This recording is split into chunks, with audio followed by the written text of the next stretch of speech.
घेतलेला आहे. एकंदरीत संपूर्ण 29 महानगरपालिकेच्या सोडतीकडे तुम्ही कशा प्रकारे बघता? नाही, हे सोडतच पूर्णतः पारदर्शी नाही.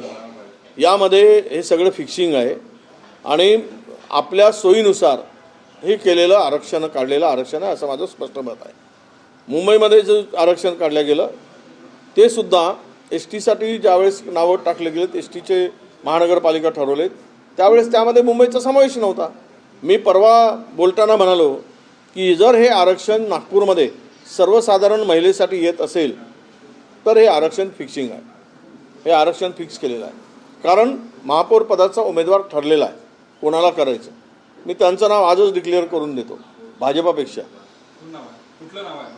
भारतीय जनता पक्षाकडून शिवानी दानी या महापौर पदाच्या उमेदवार नागपूरच्या भारतीय जनता पक्षाच्या आहेत आणि बरोबर सर्वसाधारण आलेला आहे.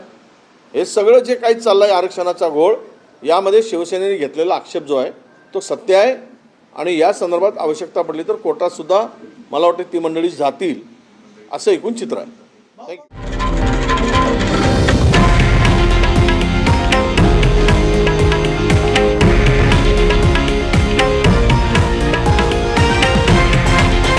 हे आहे देशातील नंबर 1 न्यूज नेटवर्क आणि आपण पाहत आहात TV9 मराठी, एकमेव.